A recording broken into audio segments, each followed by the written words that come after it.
Nossa, Entendeu? você lembra que era um vendedor da Barça Pô, batendo na sua porta? pô, cara, eu lembro de colecionar fascículo da Folha de domingo, que é pra Sim, ter a enciclopédia. E eu era nerdola, ficava ansioso pelo próximo. Eu eu falava, qual que é a também. próxima coisa que eu vou aprender aqui? E hoje não, cara. Hoje você. Bom, um menino de 12 anos que quer aprender fisiculturismo, por exemplo, ele já tem tudo na mão. Mas ao mesmo tempo, eu sinto que nunca fomos tão profundos, mas nunca fomos tão rasos. Perfeito. É uma dicotomia, né, que a gente vive.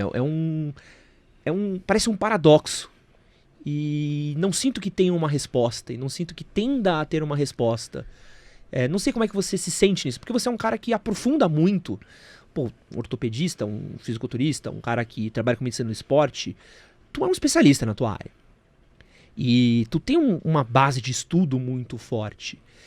Qual que é a sua recomendação para quem quer estudar, para quem quer aprender, para quem quer dominar uma área como você domina hoje? É uma coisa muito antiquada que não se faz mais, que a gente chama de HCC. Você tem... Posso falar o que significa isso? Fica à vontade aqui. Você fala uma coisa pior do que eu já falei nesse canal, Paulo. A gente tem um troféu guardado naquela sala ali, tá? Tá bom, é um método, né, de conhecimento muito antigo, mas funciona pra caramba. Você senta na mesa, abre um livro na sua frente e faz o chamado HCC. Hora de cu na cadeira. Funciona para um caralho. Você quer saber, cara? E funciona. Mas é difícil, né? Porque a gente tem vivido essa coisa de respostas rápidas, né? Às vezes você chegou até a comentar essa coisa do... Nossa resposta às vezes tem que vir num tweet, tem que vir no não sei o quê. E, pô, às vezes você pega um desafio de abrir um livro de 1000 páginas. Eu vejo os livros de medicina da minha madrasta, vejo o livro de medicina da minha irmã.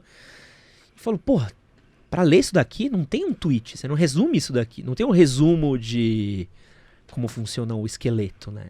Ué, é que o costume também de leitura mudou, né? A gente lia no colégio Ilíada, Odisseia, né? Que são livros razoáveis, né? E a nossa Barça tinha 8 volumes de 1500 páginas cada. E a gente ficava olhando aquilo, né? A questão é... pensa que... Eu acredito que hoje, por conta da demanda da tecnologia, a facilidade do contato e a quantidade de informação, existe uma ansiedade latente na sociedade. Exato. Tá? E uma sociedade latente é demonstrada à medida que você percebe que existe uma urgência não justificada por respostas de perguntas que não têm, às vezes, muita relevância. Alguém te manda uma mensagem pelo WhatsApp, 11h30 da noite, você já está dormindo, você, 5 minutos sem responder, a pessoa já manda embaixo um ponto de interrogação, como se, responde. Mas será que se essa pessoa tivesse que levantar para ligar no telefone discado, ela faria essa pergunta? Ou será que ela fez isso só porque o telefone celular dela está do lado do criado mudo? Então, essa ansiedade latente das pessoas faz com que, inclusive, o pensamento ele funcione de uma forma que não é uma forma... eu não diria saudável, porque não é essa expressão, mas é uma forma reativa. Você tem ideia de qual a velocidade que você pensa em números de palavras por minuto quando você está estressado, Edson? Na minha cabeça de pato Donald, Paulo, Sim. deve passar 1 bilhão de xingamento quando eu tô puto. Fácil. 1 bilhão não chega a ser, mas pensa assim, o número de palavras, por minuto. Sei lá, umas 100. São 1000 palavras por minuto. Caramba. Entendeu? Porque a gente fica fora de si quando a gente está nervoso, ansioso. E aí a gente acaba levando isso pro estudo.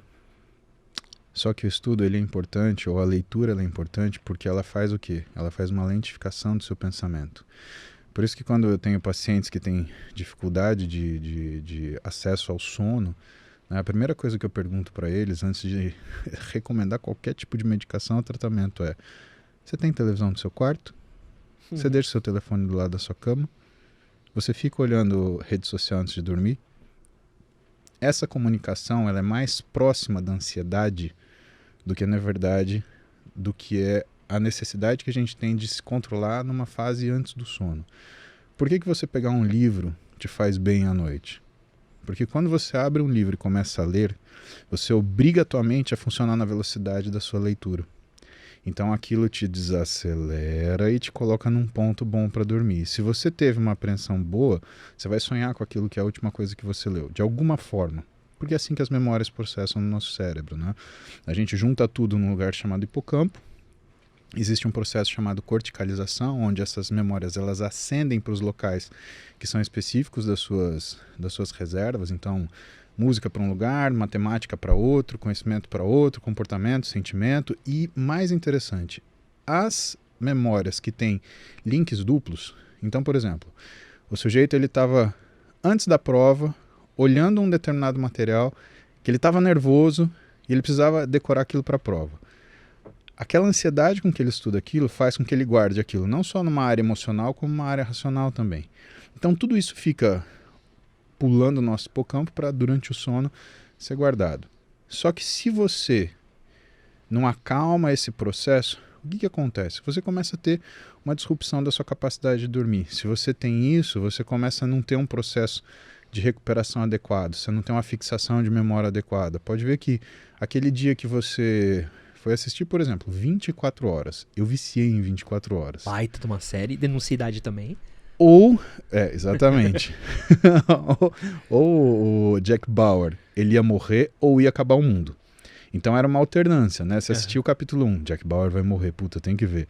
Aí vai acabar o mundo, puta, ele tem que salvar o mundo. Aí o Jack Bauer vai morrer. Aí você assistiu já 8 episódios, já são 3:30 da manhã, você vai acordar às 5, já lascou. Você não consegue dormir de ansiedade, porque você não consegue, né, pensar que você vai dormir 1h30 só. Então a forma que você trata isso e a forma que a sociedade coloca a gente para funcionar, a gente tem poucos remédios. E um dos remédios é uma coisa que a gente não faz mais, estudar no livro.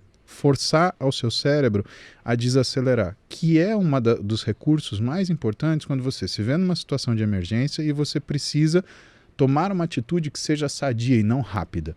Uma atitude que seja sábia e não simplesmente para marcar uma posição. É aquilo que o Daniel Kahneman, que é um cara que ganhou o prêmio Nobel, ele trata num livro dele chamado Rápido e Devagar. Excelente livro. Excelente livro. Eu ganhei da minha madrasta, né? Quando... no momento que eu estava fazendo muita coisa ao mesmo tempo, e eu reclamei para ela, falei, eu tenho dificuldade às vezes de tomar uma decisão. Ela falou, então, você não tem dificuldade de tomar decisão, você sabe que decisão você tem que tomar. A questão é, você tem dúvida se você toma rápido ou a lenta. E essa é a sabedoria que você precisa adquirir. E esse treinamento vem desse livro, que você desacelera para ler, compreender e aplicar, né? Não, eu fico louco quando tem aqueles canais que dão resumos de livros, de, tipo, resumindo rápido e devagar em 5 minutos. Bicho, você já ferrou o propósito do livro no seu vídeo, sabe? E conheço gente que, não, eu li tantos livros porque eu li os resumos. E é muito difícil isso, eu tenho alguns vídeos que acontece isso, quando o cara fala, pô, falou sobre 10 minutos, mas não respondeu a pergunta. Às vezes o propósito da gente conversar não é responder a pergunta. Não, às vezes você falar como estudar melhor, não você falar A, B, C, D.